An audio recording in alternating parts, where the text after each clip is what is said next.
আসসালামু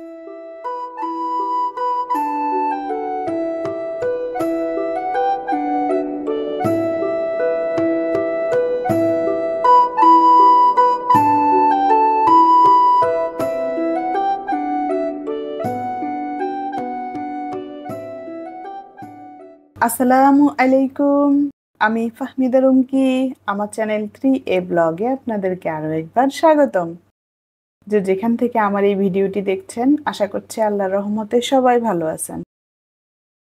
আমরাও আলহামদুলিল্লাহ ভালো আছি। আরাফার বাবা আগে যে চুলের কালারটা নিত সেটা পাওয়া যাচ্ছিল না। অন্য কোম্পানির কালার নেওয়াতে আরাফার বাবার স্কিনে একটু সমস্যা হয়েছে। সারা স্কিন কেমন জানি লালচে হয়ে গিয়েছে। তো সেখান থেকে উনি বলল একটু গাছের মেহেদি যদি বেটে দেওয়া যায় তাহলে মনে হচ্ছে ভালো হবে। সেটাই করছিলাম। এটা দিনের বেলা, আর এখন ইফতারের পরে সন্ধ্যাবেলায় আগামীকালকে যেহেতু ঈদের কিছু প্রস্তুতি নিয়ে রাখছি। সেমাই রান্না করতে সকালবেলায় অনেক কাজের মধ্যে একটু দেরি হয়ে যাবে। সেমাইটা ফ্রিজে রেখে একটু ঠান্ডা ঠান্ডা খেতে বেশি ভালো লাগে। আগে তো আমরা এমনি নরমালি লাচ্ছা সেমাই করতাম। তো এখন যেহেতু নওয়াবি সেমাইয়ের প্রচলন বেশি, আমার বাসাতেও তার ব্যতিক্রম কিছু না। নওয়াবি সেমাইটা সবারই পছন্দ, আর এটা একটু ঠান্ডা ঠান্ডা সার্ভ করলেই বেশি ভালো লাগবে। ইফতারের পর থেকেই শুরু করে দিয়েছিলাম। আমার ঘরে যেহেতু বাচ্চা আছে, আরাফার বাবা কেমন করছে ড্রাই ফ্রুটস গুলো নেওয়ার জন্য। তো একটু ডেকোরেশন করে রাখলে দেখতে খেতে বেশি ভালো লাগে। আর আরাফার বাবা মসজিদে যাবেন, তো মসজিদে যাওয়ার আগে ওনার হেল্প চেয়েছিলাম যে আমি কিছু ফুল কিনেছি, ওগুলো একটু ফ্লাওয়ার বেজের ভিতর রাখতে হবে। তো উনি বলছেন এত সুন্দর ফুল, এটাই ওনার কথা ছিল আর কি। এখন তো আমি ভয়েস ওভার করছি। ফুলগুলো দেখেই ওনার একটা অন্যরকম ভালো লাগা কাজ করছিল। আমিও যখন কিনেছিলাম আমার কাছে খুব ভালো লেগেছে ফুলগুলো কেনার জন্য। এখানে চেয়েছিলাম যে আমরা যেহেতু ঈদে কোথাও যাচ্ছি না, ঘরেই আছি, আর আমার বাচ্চারা ওদের দাদা দাদু নানা নানু কেউই নেই আপন বলতে। তো ওরাও যেন একটু খুশি থাকে, ঈদের একটা সৌন্দর্য, ঈদের একটা আমেজ আনার জন্য চেষ্টা করছিলাম। আমার যতটুকু সামর্থ্য তার মধ্যেই বাচ্চাদেরকে খুশি করার জন্য চেষ্টা। এখানে একটা ওয়ালমেট নিয়েছি। গ্রামীণ জীবনযাপন আমার খুব পছন্দ। তো একটা গ্রামীণ ওয়ালমেট পেয়ে গিয়েছি সেদিন মার্কেটে। তো পাওয়ার পরে ওটা তো আমি নিবই, অনেকদিন থেকে একটা গ্রামীণ দৃশ্য খুঁজছিলাম। তো গ্রামীণ দৃশ্যটা পেয়ে গিয়েছি। আর এখানে দুটো পর্দা রেখেছি। আমার এই সামনের মেইন গেটের সাথে যে দরজাটা বেডরুমে যাওয়ার, এটার সামনেই পর্দাগুলো খুব নোংরা হয়ে গিয়েছে, আর একটু মডেলটাও নষ্ট হয়ে গিয়েছে কালারটা। তো সেজন্যই আরাফার বাবার হেল্প লাগবে। তো উনি আমাকে সব দিক থেকে হেল্প করছেন। আর এইটা কোথায় দেবো বুঝতে পারছিলাম না, উনি লাগিয়ে দিলেন। আর এই তো ওনার কাজ সেরে উনি মসজিদে চলে গিয়েছেন। এখন আমি আমার মতো কাজ করে নিচ্ছি।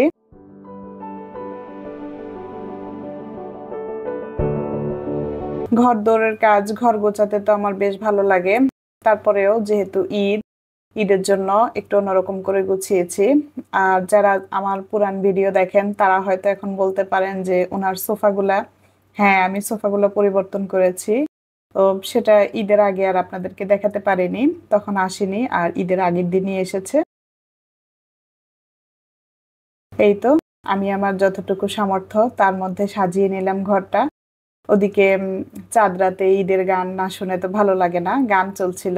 তো এখানে রিয়েলটা রাখলে একটু কপিরাইটের ঝামেলা হতে পারে, আর রাখতে পারিনি।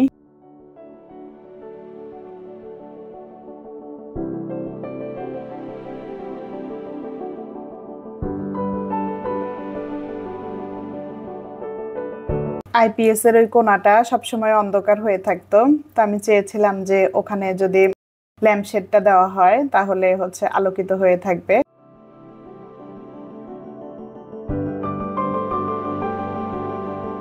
এখানে সাজানোর একটাই উদ্দেশ্য, সকালবেলায় আমার বাচ্চারা যখন রেডি হবে, আরাফার বাবা সবাই আমরা এখানে পরিবারের সবাই মিলে কিছু পারিবারিক ছবি উঠাবো।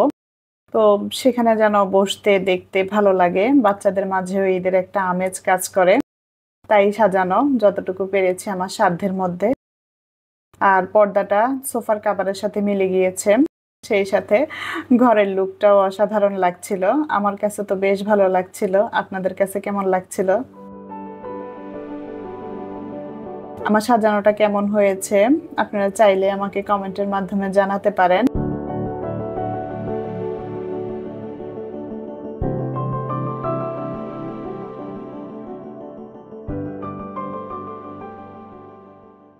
আর এটা পরের দিন, ঈদের দিন সকালের ভিডিও। এতদিন পর যেহেতু ঈদের সকালের ভিডিও নিয়ে এসেছি আমি, আজকে আপনাদেরকে আরো একবার ঈদের শুভেচ্ছা জানিয়ে দিচ্ছি। সবাইকে পবিত্র ঈদ উল ফিতরের শুভেচ্ছা, ঈদ মোবারক। এই তো ছিল আমার সকালের রান্না। আরাফার বাবা একটা খেজুর খেয়ে এক গ্লাস পানি খেয়ে মসজিদে গিয়েছেন। আর ঈদের নামাজ শেষ করে এখন ঘরে ঢুকেছেন। তো এখানে একটা মজার ব্যাপার হয়েছে। উনি আমার হাতে ক্যামেরা দেখে বলছিলেন যে, "তুমি তো রেকর্ড করছো, তোমাকে এখন সালামি দেওয়া যাবে না।" আমি বললাম, "কেন?" কয় যে, "রেকর্ডের জন্য হয়তো একটু বেশি পরিমাণ টাকা দিতে হবে আমাকে। তো সেই সালামিটা তুমি আমাকে আবার পরে ফিরিয়ে দিও।" তা আমি বললাম যে, "না, আমার ওই রেকর্ডেরও দরকার নাই আর ওই সালামিরও দরকার নাই। দেখা গেছে যে রেকর্ডের জন্য আপনি একটু বেশি সালামি দিবেন আর সেটা আবার ফিরিয়ে নিবেন। আমার দরকার নেই।"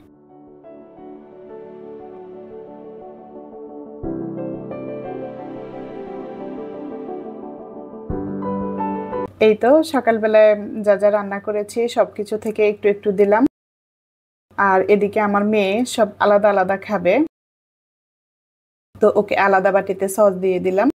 সবকিছুর জন্য একটা ভালো রিভিউ দিয়ে চলে গেলেন উনি। সবকিছুই স্বাদ হয়েছে, মজা হয়েছে সেটা বলে চলে গেলেন। আবরার উঠেছে একটু দেরিতে। আবরার গোসল করে তারপর খেতে দিতে দিতে ওকে দেরি হয়ে গিয়েছে। এদিকে মেয়ে খাওয়া দাওয়া করে এসেছে রেডি হতে। তো আমার মেয়েকে এক নজর দেখিয়ে দেই কেমন রেডি হচ্ছে।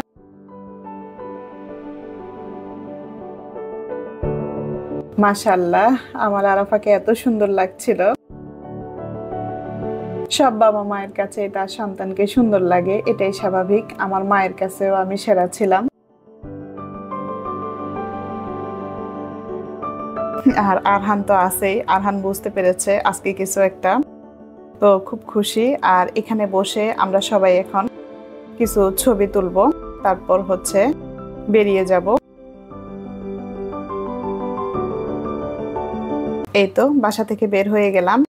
এখানে যাচ্ছি আরাফার বাবার মামাতো বোন, মানে আমার ননদ। তো উনার জীবনের বেশিরভাগ সময় উনি ওনার মামাতো ভাই বোনদের সাথে ওই বাসায় কাটিয়েছেন লম্বা একটা সময়।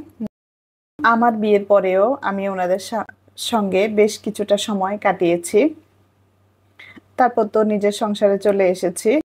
আর সেরকম ভাবে ওনাদের বাসায় যাওয়া হয়নি। মানে আসা যাওয়ার মধ্যে যেটুকু হয়, যখন আমরা পাবনা ছিলাম ওখান থেকে আসা যাওয়া করতে ঢাকায় ওনাদের বাসায় উঠতাম। এইরকম ভাবে আরকি। তো আমরা যখন নোয়াখালী যাব না বাড়িতে, আপা বললেন যে, "যখন তোমরা যাবা না, তাহলে আমাদের এখানে এসো। আমাদের সাথে কিছুটা সময় কাটিয়ে যাও, ভালো লাগবে।" আর আমাদের আরহানকে দেখাচ্ছি। আরহান কতটা খুশি সেটাই নাচে, নাচে দেখাচ্ছে আপনাদেরকে। অনেক খুশি হয়েছে। আর আরাফার বাবা তো আরো খুশি। উনার সবার সাথে দেখা হওয়া। তারপরে এটা একটা পারিবারিক গেট টুগেদার বলতে পারেন। সবার সাথে সবার দেখা হয়েছে। এখানে বাসা একজনের আপার। এখানে সবাই আজকে এসেছে। আরাফার বাবার মামাতো ভাইয়েরা বা আপার ছোট বোন, উনি আমার ছোট ননদ, উনারাও এসেছেন। সবাই এসেছেন এখানে। তো কেউ আসার আগ দিয়ে যখন টেবিলটা ডেকোরেশন করছিলেন, তখন আমি এক নজরে একটু রেকর্ডটা করে গেলাম। কারণ সবাই বসলে কে কি মনে করবে। তারপরেও দেখলাম যে না, সবাই স্বাভাবিকভাবেই নিচ্ছে।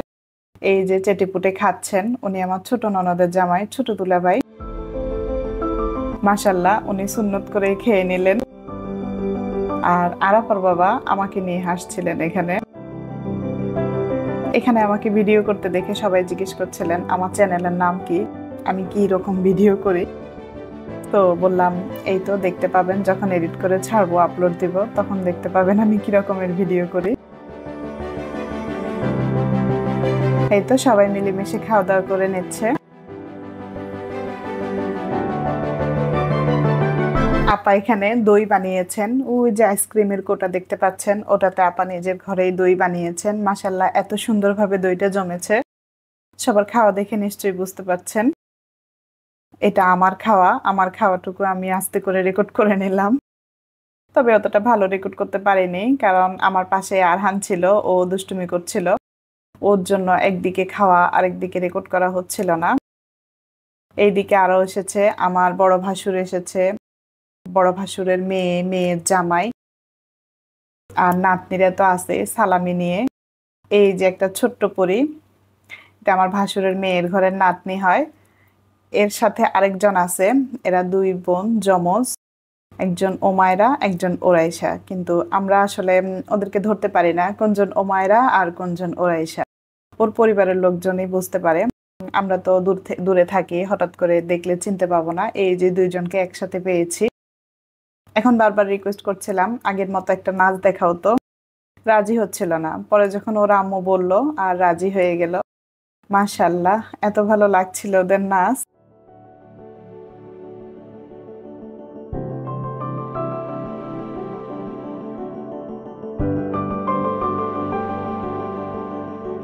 আমার আরহানও খুব খুশি।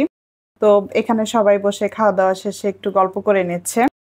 আর আরহান তো আছেই, বড় বাসা ফাঁকা বাসা পেয়েছে, ওখানে একটু মজা করে নিচ্ছে। আরহানকে ঘুম পাড়িয়ে যাব আফাদের ছাদে। এই যে ছাদে যাব বলেছি, বলতে বলতে চলেও এসেছি। আমার হাতে যে বালতিটা দেখতে পাচ্ছেন এটার ভিতরে একটা মুরগি, এটা মুরগিটাকে চাপ দিয়ে আপা পাঠিয়ে দিল উপরে রেখে আসার জন্য। এসেই দেখি এখানে সব চাচাতো বোন, ফুফাতো বোন, মামাতো বোন সবাই মিলে এখানে ছবি তোলা হচ্ছে।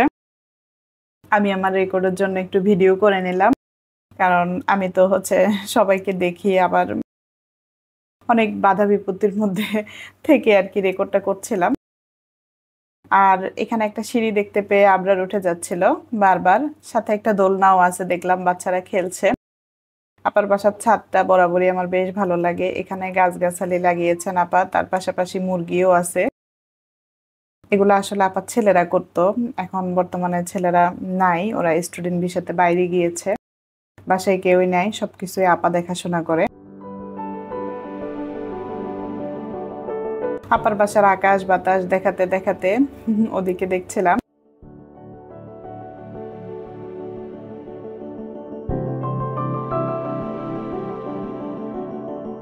গাছগুলি কিভাবে লাগিয়েছে সেটাও একটু দেখে নিচ্ছিলাম। গাছের গোড়ায় তরকারির চামড়া, আর এদিকে দেখুন গাছের মধ্যে কি সুন্দর মাশাল্লাহ আম ধরে আছে, একটা টার্কিও দেখতে পেলাম, সেটাও আপনাদের জন্য একটু রেকর্ড করে নিলাম। ছোট ছোট আমড়া ধরেছে গাছের মধ্যে। আবার এই পাশে দেখলাম নাগা মরিচ বা বম্বে মরিচ, কি বলেন আপনারা। পেঁপে গাছও আছে মাশাল্লাহ, সব রকমের গাছগাছালি ভরা।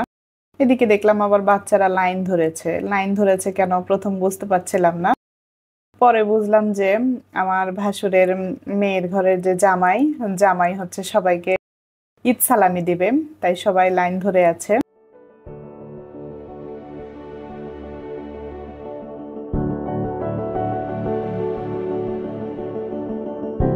সালামির পর্ব শেষ করে চলে আসলাম আবার উপরে। এখানে আমার দেবর থাকেন একজন, তো মানে আরাফার বাবার মামাতো ভাই, তো ওনাদের বাসায় আসলাম। ভাবি খুব সুন্দর কেক বানাতে পারে। ভাবির একটা পেজ আছে, সেই পেজের নাম রিফা কেক ওয়ার্ল্ড, সম্ভবত, আমার এই মুহূর্তে মনে পড়ছে না। তো ভাবি ঈদ উপলক্ষে খুব সুন্দর করে সাজিয়েছেন আর কেক বানিয়ে রেখেছেন আমাদের জন্য, যে ঈদে যারা গেস্ট আসবে তাদেরকে দেওয়ার জন্য এত সুন্দর করে ডেকোরেশন করে রেখেছে। এটাই ভাবির বাসা দেখাচ্ছি আপনাদেরকে। কেক কাটাও হয়ে গিয়েছে, বাচ্চারা সব খাচ্ছে কেক, সাথে পুডিং আর সাথে নওয়াবি সেমাইও করেছেন। তো এখানে বসে আমরা একটু খাওয়া দাওয়া করে নিচ্ছি। আজকের মতো আমি এখানেই বিদায় নিয়ে নিচ্ছি। আল্লাহ হাফেজ।